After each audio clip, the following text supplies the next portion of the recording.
Welcome and जय Hind MNS aspirants. बहुत important aspect पर आज बात करने वाले हैं। बहुत इंपॉर्टेंट ये वीडियो होने वाला है, सब लोग एंड तक जरूर देखेंगे क्योंकि आपके एमएनएस पैनल इंटरव्यू से रिलेटेड एक बहुत, या मैं यूं कहूँ बहुत सारे क्वेश्चंस का इसमें आंसर्स छुपे हुए हैं। तो चलिए वीडियो को शुरू करते हैं और देखते हैं क्या इंपॉर्टेंट आज होने वाला है। क्या करियर प्रोग्रेशन है एमएनएस के सर्विसेज में, यानी कि कैसे आप प्रमोट होंगे in the military nursing services once you get commissioned as a lieutenant in the MNS.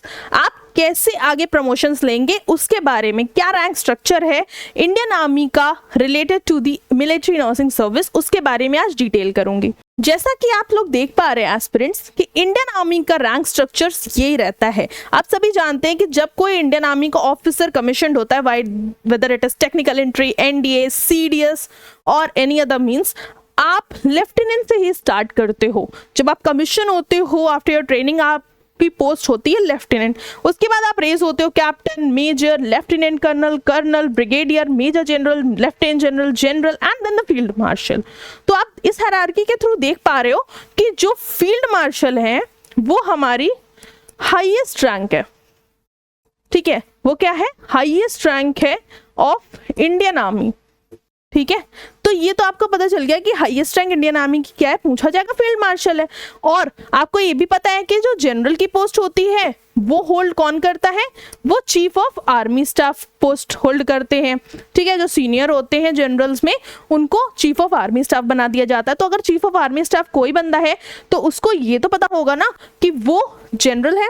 आप सभी को पता होगा वो जनरल होंगे। तो इस तरीके से हायरार्की चलती है, इस तरह से रैंक स्ट्रक्चर होती है इंडियन आर्मी की।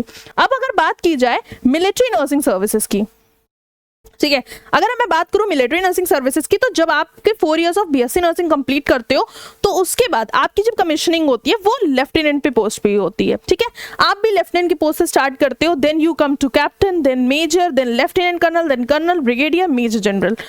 अब मेजर जनरल क्यों एक बैरियर है?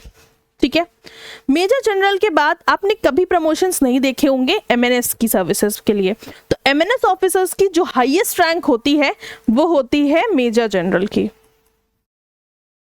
तो जो मेजर जनरल की पोस्ट होती है वो आपकी हाईएस्ट रैंक है एमएनएस के लिए। ठीक है, यानी कि अगर आप सर्विसेज अपनी कंप्लीट करते हो, क्योंकि परमानेंट कमीशन की जॉब है, आप जब इसको आगे कंटिन्यू करते हो तो आप मेजर जनरल की पोस्ट तक पहुंच सकते हो। अब अगर मैं बात करूं मेजर जनरल्स की, तो मेजर जनरल जो एमएनएस के होते हैं उन्हीं को आगे डीजीएमएनएस बनाया जाता है। What is this DGMNS? अब ये डीजीएमएनएस क्या है?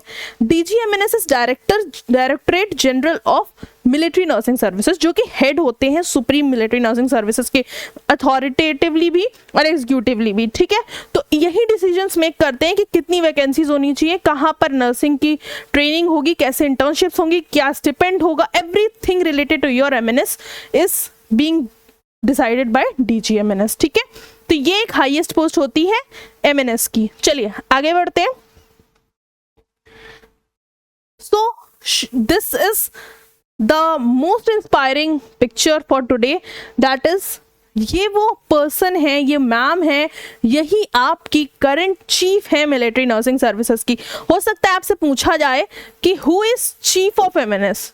ठीक है, करंट चीफ कौन है अभी? ठीक है, who is current chief of MNS, तो भी आपका आंसर सेम होगा। अगर आपसे पूछा जाए कि हु इज डीजीएमएनएस, ठीक है, करंट डीजीएमएनएस कौन है, तो भी आपका आंसर सेम होगा, मेजर जनरल इग्नाशियस डिलोस फ्लोरा। ठीक है, सेम आंसर होगा। और ये वो मैम है जिन्होंने बहुत सालों की सर्विस दी है इंडियन आर्मी को, नेशन को 38 to 40 इयर्स इन्होंने सर्व किया है, तब जाकर आज उन्हें ये डेकोरेटेड पोस्ट मिली है, all due to her determination and challenges she faced. Okay, तो अगर आप भी मैम की तरह इस पोस्ट पर पहुंचना चाहते हो तो पहले तो आपको कमीशनिंग लेनी है और उससे भी पहले अपना सिलेक्शन लेना है। तो इसलिए बहुत सारी मेहनत करिए, तब आप ऐसी रैंक तक जरूर पहुंचेंगे। और एक बहुत ज़्यादा इंस्पायरिंग और मोटिवेशनल पिक्चर आपके सामने मैंने शेयर करी, वो मोमेंट्स हैं जिसने पूरे मिलिट्री नर्सिंग सर्विसेज को एक गौरवान्वित पल दिया था 2023 में।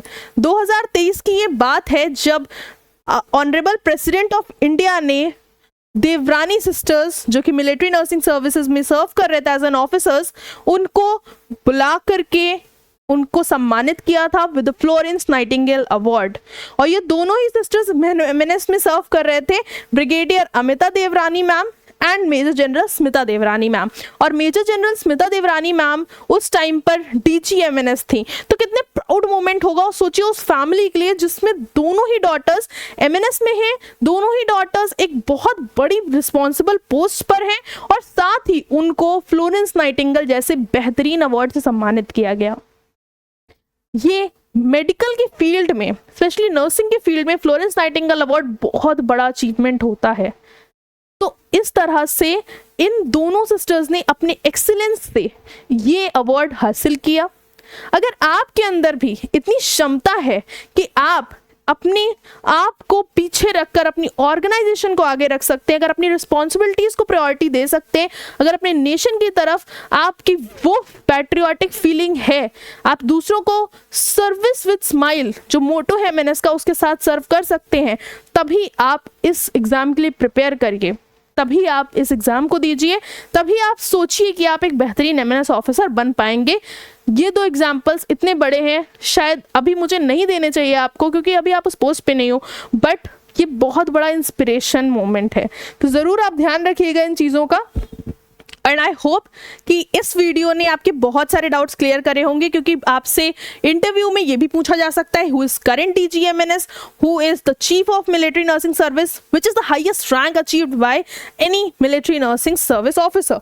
सो आपके लिए बहुत जरूरी है ये सब समझ लेना। Aspirants, what do you think, क्या लगता है आपको, क्या होना चाहिए, क्या कोई अमेंडमेंट्स होने चाहिए, क्या आपको नहीं लगता कि रैंक स्ट्रक्चर सिमिलर कर देना चाहिए?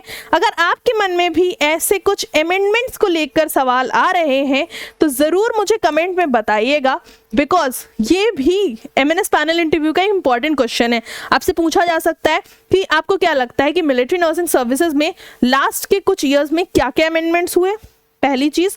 दूसरा एस्पेक्ट ये भी पूछा जा सकता है कि क्या आप अमेंडमेंट्स चाहते हो कि मिलिट्री नर्सिंग सर्विसेज में हो जाएं? तो आपको जेन्युइन रीजंस, जेन्युइन चीजें, जेन्युइन अमेंडमेंट्स देने होंगे। जरूर मुझे कमेंट में अपने सजेशंस दीजिएगा कि क्या अमेंडमेंट्स आप चाहते हो कि in future military nursing services में हो जाएं। जय हिंद।